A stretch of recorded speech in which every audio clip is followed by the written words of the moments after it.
Hello friends, कैसे हैं आप सब लोग और कैसी चल रही है आपकी एग्ज़ाम की तैयारी। Welcome back to my YouTube channel get your goal.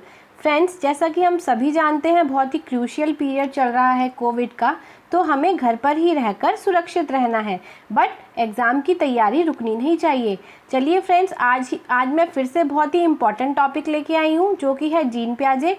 Friends, gene प्याजे से हर बार क्वेश्चंस पूछे जाते हैं। अगर आपने कोई भी टीचिंग एग्ज़ाम फिल किया है तो उसमें जीन प्याजे से भरमार क्वेश्चन आते हैं। 3 या 4 नंबर के क्वेश्चंस तो कहीं नहीं गए। बट फ्रेंड, होता क्या है कि क्वेश्चंस वही होते हैं, बट वो किसी अलग तरीके से पूछता है, घुमाकर पूछता है। तो मैंने आज मोस्टली सारे क्वेश्चंस को लिया है। तो फ्रेंड्स, आप पूरी वीडियो को एंड तक देखिएगा। वीडियो अच्छी लगे, क्वेश्चंस इंपॉर्टेंट लगे तो लाइक भी कर दीजिएगा। और अगर आपने अभी तक चैनल को सब्सक्राइब नहीं किया है तो चैनल को सब्सक्राइब करके बेल आइकन को प्रेस कीजिएगा, ताकि आने वाली मेरी सारी वीडियोस के नोटिफिकेशंस आपको मिलते रहें, क्योंकि टीचिंग एग्ज़ाम से रिलेटेड सारी वीडियोस मैं बनाती रहती हूँ। चलिए स्टार्ट करते हैं आज का फर्स्ट क्वेश्चन। जीन प्याजे कहाँ के मनोवैज्ञानिक थे। फ्रेंड्स, मैंने अगर मैं चाहती तो ये MCQs भी बना सकती थी, बट मैंने 1 लाइनर क्वेश्चन डाले हैं ताकि जल्दी से वीडियो भी एंड हो जाए और आप जल्दी से ज़्यादा क्वेश्चंस भी सॉल्व कर पाएँ। तो फर्स्ट क्वेश्चन है, जीन प्याजे कहाँ के मनोवैज्ञानिक थे। वे स्विट्ज़रलैंड के मनोवैज्ञानिक थे। उनका जीन प्याजे का जन्म कब हुआ था? 1896 ईस्वी में हुआ था। ठीक है फ्रेंड्स। तीसरा क्वेश्चन है, जो कि इम्पॉर्टेंट क्वेश्चन है, जीन प्याजे ने पहली पुस्तक कौन सी तथा कब लिखी। तो फ्रेंड्स, इन्होंने लिखी थी पुस्तक the language of thought of the child 1923 ईस्वी में। फ्रेंड्स, इन्होंने और भी पुस्तकें लिखी, बट जो इनकी पहली पुस्तक थी, आपने पहली पुस्तक को ध्यान में रखना है। पहली पुस्तक जो जी वो थी the language of thought of the child, यानी कि जो बच्चा सोचता है वह भाषा। तो कौन से सन में बनी थी? 1923 ईस्वी में इन्होंने यह पुस्तक छापी थी। चलिए नेक्स्ट क्वेश्चन है, जीन प्याजे ने कौन सा सिद्धांत दिया था। तो फ्रेंड, जीन प्याजे ने संज्ञानात्मक विकास का सिद्धांत दिया था। इसका एक और नाम भी है, जो कि है ज्ञानात्मक विकास का सिद्धांत। फ्रेंड्स, कई बार बच्चे कंफ्यूज हो जाते हैं, ऑप्शन में ज्ञानात्मक विकास लिखा होता है, उन्हें वो समझ नहीं पाते। तो फ्रेंड्स, संज्ञानात्मक और ज्ञानात्मक दोनों एक ही चीज़ है। ठीक है, आप कंफ्यूज नहीं होंगे। अगर लिखा होगा ज्ञानात्मक विकास का सिद्धांत तो वो भी जीन प्याजे ने दिया था। 4 अवस्थाओं का सिद्धांत भी कहते हैं इसको, और खोज एवं निर्माण का सिद्धांत भी कहते हैं इसको। मैंने आपको 4 नाम बता दिए हैं जीन प्याजे के सिद्धांत के। पहला संज्ञानात्मक विकास का सिद्धांत, दूसरा ज्ञानात्मक विकास का सिद्धांत, तीसरा 4 अवस्थाओं का सिद्धांत और चौथा खोज एवं निर्माण का सिद्धांत। ठीक है फ्रेंड्स, चलिए नेक्स्ट क्वेश्चन पर चलते हैं। 5वां क्वेश्चन है, उन्होंने अपनी खोज का विषय किसे बनाया। मतलब जब उन्होंने खोज की थी, उन्होंने जब सिद्धांत बनाना शुरू किया था, तो उन्होंने किसे अपना विषय बनाया था? अपने बच्चों को। फ्रेंड्स, उन्होंने ये देखा कि मेरे बच्चे कौन सी अवस्था में क्या करते हैं और कौन सी अवस्था में क्या नहीं कर पाते हैं, और किस अवस्था में जाते हैं तो वे उस चीज़ को पहले से बेहतर करने लगते हैं। तो यही सारी चीज़ें उन्होंने अपने बच्चों पर ऑब्जर्व की, उन्होंने अपने बच्चों को ध्यान में रखा, बच्चों को देखा, निरीक्षण किया, तब उन्होंने इस सिद्धांत का निर्माण किया था। चलिए नेक्स्ट क्वेश्चन है, उनके सिद्धांत का मुख्य आधार क्या था। तो उनके मुख्य आधार था बालकों में बुद्धि का विकास किस ढंग से होता है। फ्रेंड्स, संज्ञान क्या होता है? संज्ञानात्मक विकास तो उन्होंने दिया था, बट संज्ञान होता क्या है? फ्रेंड्स, संज्ञान का मतलब होता है बुद्धि। ठीक है, उन्होंने बालकों की बुद्धि के विकास का सिद्धांत दिया था कि पहली अवस्था में उसकी बुद्धि कितनी डेवलप होती है, दूसरी अवस्था में कितनी डेवलप होती है, तीसरी अवस्था में कितनी डेवलप होती है और चौथी अवस्था में कितनी डेवलप होती है। तो उनके सिद्धांत का मुख्य आधार था बालकों की बुद्धि का विकास, कि बालकों की बुद्धि का विकास किस ढंग से होता है। ठीक है फ्रेंड्स, चलिए नेक्स्ट क्वेश्चन है, प्याजे के सिद्धांत का प्रमुख विचार क्या है। फ्रेंड्स, इसके 2 प्रमुख विचार थे। फर्स्ट है निर्माण एवं खोज और दूसरा है कार्य क्रिया का अर्जन। ठीक है फ्रेंड्स, ये आप याद रखेंगे। फर्स्ट है खोज एवं निर्माण, मैंने अभी आपको बताया इसे खोज एवं निर्माण का सिद्धांत भी कहते हैं। खोज व निर्माण, उसके खोज एवं निर्माण था, और दूसरा है प्याजे का विचार कार्य क्रिया का अर्जन। ठीक है। इसमें सात्मीकरण, व्यवस्थापन तथा संतुलन स्थापित करना, क्रमिक विकासात्मक अवस्थाएं। फ्रेंड्स, इन तीनों को मैंने बहुत अच्छे से डीपली एक्सप्लेन किया है अपने हैंडमेड नोट्स के साथ। फ्रेंड्स, मैंने एक हैंडमेड नोट्स के साथ भी वीडियो बनाई है, अगर आप वो वाली वीडियो देख लेंगे तो आपको कोई और वीडियो देखने की कोई ज़रूरत नहीं पड़ेगी, मेरा पूरा विश्वास है। फ्रेंड्स, अगर आपने वो वीडियो नहीं देखी है तो उसका लिंक मैं डिस्क्रिप्शन बॉक्स में डाल दूंगी, आप उस वाली वीडियो को भी ज़रूर देखिएगा। अगर आपने वो वीडियो देख ली तो ये सारे क्वेश्चंस आप खुद ही सॉल्व कर देंगे। ठीक है फ्रेंड्स, इसको कहते हैं सात्मीकरण का मतलब होता है एकोमोडेशन, व्यवस्थापन का मतलब होता है एसिमिलेशन, और क्रमिक विकासात्मक अवस्थाएं जो 4 स्टेजेस हैं वो। ठीक है, चलिए नेक्स्ट क्वेश्चन है, पियाजे के अनुसार किसी बच्चे के विकास की कितनी क्रमिक विकासात्मक अवस्थाएं हैं? तो वह है 4 अवस्थाएं। फ्रेंड्स, अब नेक्स्ट क्वेश्चन है जो कि बहुत इंपॉर्टेंट क्वेश्चन है। ये क्वेश्चन मोस्टली एग्जाम में पूछा जाता है। एक कोई और आपको अवस्था दे देगा और पूछेगा कि बाकी आपने छांटना है कि इन चारों में से कौन सी अवस्था नहीं है। इसलिए आपको ये चारों अवस्थाएं अच्छे से रटी हुई होनी चाहिए कि कौन से ईयर में कौन सी अवस्था है। ठीक है, ठीक है फ्रेंड्स, तो पहली अवस्था है इंद्रिय जनित गामक अवस्था, दूसरी अवस्था है पूर्व संक्रियात्मक अवस्था, तीसरी अवस्था है मूर्त संक्रियात्मक अवस्था, और चौथी है अमूर्त संक्रियात्मक अवस्था। फ्रेंड्स, फर्स्ट को कहते हैं सेंसरी मोटर्स, दूसरी है प्री ऑपरेशनल स्टेज, तीसरी है कॉन्क्रीट ऑपरेशनल स्टेज, और चौथी है फॉर्मल ऑपरेशन स्टेज। फ्रेंड्स, ये चारों ही स्टेजेस मैंने बहुत अच्छी तरीके से अपनी दूसरी वीडियो में बता रखी है।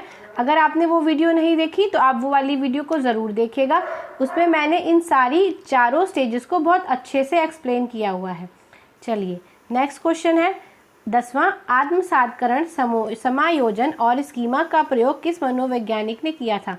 फ्रेंड्स, स्कीमा का प्रयोग तो बहुत सारे क्वेश्चंस में पूछा गया है। अगर आप प्रीवियस ईयर के क्वेश्चन पेपर उठा के देखेंगे, सीटेट का अगर आप 2019 का भी उठाएंगे, 2020 में भी पूछा गया है ये क्वेश्चन कि स्कीमा का प्रयोग किसने किया था? तो जीन पियाजे ने। देखो, स्कीमा को हिंदी में भी स्कीमा कहते हैं और इंग्लिश में भी स्कीमा ही कहते हैं, इसलिए आप स्कीमा का ध्यान रखेंगे। तो स्कीमा शब्द का प्रयोग किसने किया था? आत्मसात्करण और समायोजन का भी ध्यान रखेंगे। इन तीनों शब्दों का प्रयोग किसने किया था? जीन पियाजे ने किया था। चलिए नेक्स्ट क्वेश्चन है, अब मैंने ये बताया है, इसमें अभी आपसे मैंने पूछा था सात्मीकरण, व्यवस्थापन और स्कीमा, इन सब के बारे में ऊपर बात की थी, लेकिन ये होते क्या हैं? अगर आपने जीन पियाजे की थ्योरी नहीं देखी है तो आपको थोड़ा सा समझना जरूरी है, और अगर आपने देखी है तो आपको पहले से ही पता होगा कि एसिमिलेशन और एकोमोडेशन होता क्या है।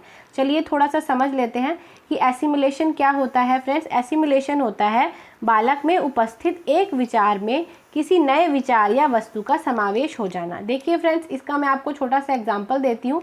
जैसे एक बच्चा है, ठीक है, उसने एक कुत्ता देखा, वो 4 पैर थे कुत्ते के और कुत्ता चल रहा था, जा रहा था, उसे पता था कि ये कुत्ता है। ठीक है, यह उसका विचार पहले से उसके दिमाग में है क्या कि 4 पैरों से जो चल रहा है ये कुत्ता है। ठीक है, अब क्या हुआ, अगले दिन उसके आमने से बिल्ली जा रही थी, उसने मम्मा से पूछा मम्मा कुत्ता जा रहा है? मम्मा ने कहा नहीं बेटा ये बिल्ली है। ठीक है, ये बिल्ली है। अब वो क्या हुआ, वो नया विचार हुआ।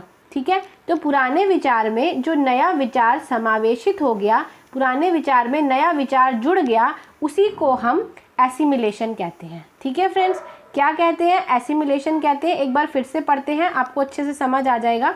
बालक में उपस्थित एक विचार में किसी नए विचार का समावेश हो जाना, मतलब पुराना विचार पहला उसका क्या था कि हर 4 पैरों वाला जानवर कुत्ता होता है, और नया विचार क्या जुड़ गया कि नहीं, हर 4 पैर वाला जानवर कुत्ता नहीं होता, बिल्ली भी होती है ना।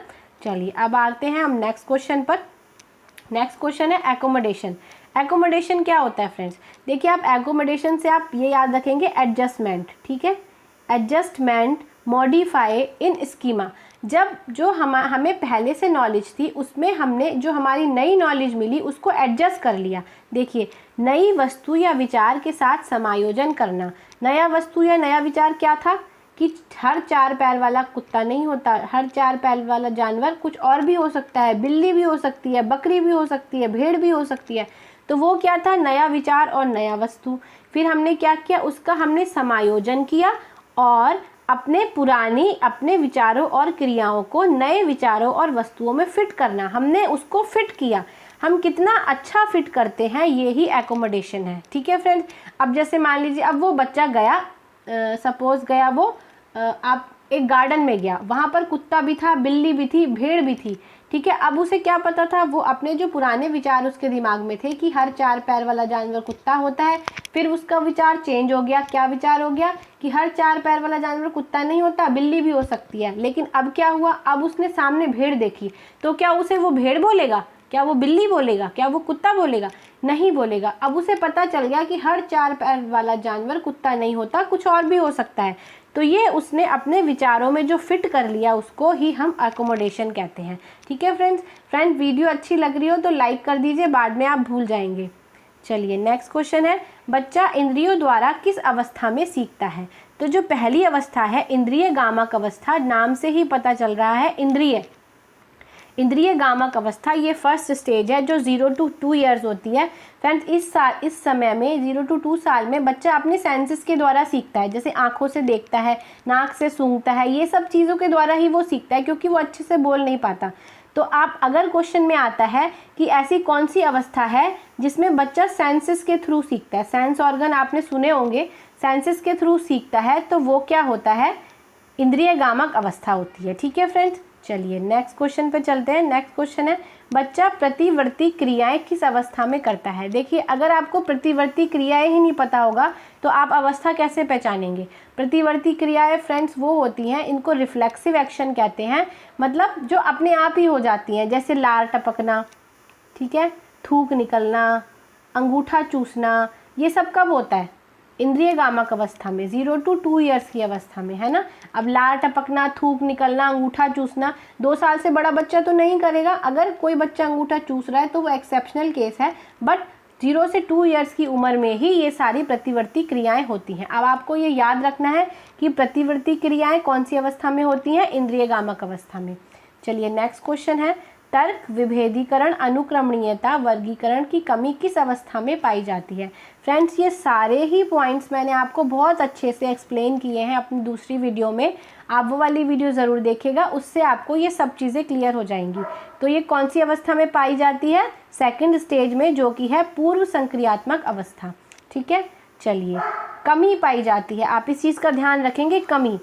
तर्क, विभेदीकरण, अनुक्रमणीयता, वर्गीकरण की कमी कौन सी अवस्था में पाई जाती है? सेकंड स्टेज में। ठीक है, और जब थर्ड स्टेज आ जाती है तो वह इन सब चीज़ों में परिपक्व हो जाता है, मतलब इन सब चीज़ों को अच्छे से करने लगता है। तर्क, विभेदीकरण, अनुक्रमणीयता और वर्गीकरण की समझ किस अवस्था में परिपक्व हो जाती है? तो वो हो जाती है थर्ड स्टेज में। ठीक है, यानी कि मूर्त संक्रियात्मक अवस्था में। चलिए अब हम चलते हैं अपने अगले क्वेश्चन पर। हमारा अगला क्वेश्चन है 17 नंबर का, मूर्त चिंतन बालक किस अवस्था में करता है? तो मूर्त संक्रियात्मक अवस्था में, जो थर्ड स्टेज है उसमें बच्चा मूर्त चिंतन करने लगता है, और जो फोर्थ स्टेज है उसमें बच्चा अमूर्त चिंतन करने लगता है। ये देखिए, अमूर्त चिंतन बच्चा अमूर्त संक्रियात्मक अवस्था में करने लगता है। ठीक है, चलिए नेक्स्ट क्वेश्चन पर पहुंचते हैं। 19 क्वेश्चन, बालक के संज्ञानात्मक विकास में परिपक्वता किस अवस्था में आती है? देखिए फ्रेंड्स, संज्ञानात्मक अवस्था मतलब अभी मैंने आपको बताया, मानसिक उसका विकास जो होता है वो पूरी तरीके से परिपक्व कब हो जाता है? ये तो ऑब्वियस सी बात है, सबसे लास्ट वाली स्टेज में होगा, अमूर्त संक्रियात्मक अवस्था में, जो कि लास्ट स्टेज है 11 से ऊपर। देखिए ये प्रौढ़ावस्था तक चलती है फ्रेंड्स। अब आप ये बात आप भी मानेंगे कि कोई भी जना पैदा जन्म से लेकर मरने तक, प्रौढ़ावस्था तक कुछ ना कुछ सीखता ही रहता है। उसका संज्ञानात्मक विकास जीवन पर्यंत चलता है, जब तक वह मरता नहीं है तब तक उसका संज्ञानात्मक विकास होता रहता है। तो संज्ञानात्मक विकास परिपक्व किस अवस्था में होता है? 11 से ऊपर वाली स्टेज में। ठीक है, चलिए नेक्स्ट क्वेश्चन है फ्रेंड्स, ये कुछ पॉइंट हैं जो एग्जाम में कई बार पूछे जाते हैं, इसलिए मैंने इनको अपने क्वेश्चन में लिया है।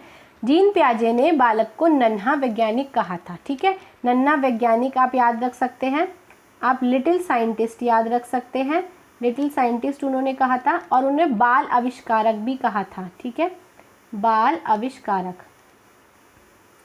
क्यों? क्योंकि खोज से बच्चा सीखता है, खोज एवं निर्माण का सिद्धांत भी कहा जाता है इसको, मैंने अभी आपको स्टार्टिंग में बताया था, इसलिए इसको खोज एवं निर्माण का सिद्धांत भी कहा जाता है, क्योंकि वह जानते थे कि बच्चा जो होता है वो साइंटिस्ट होता है, वह वैज्ञानिक होता है, वह अपने आप ही खोज करके सीखेगा।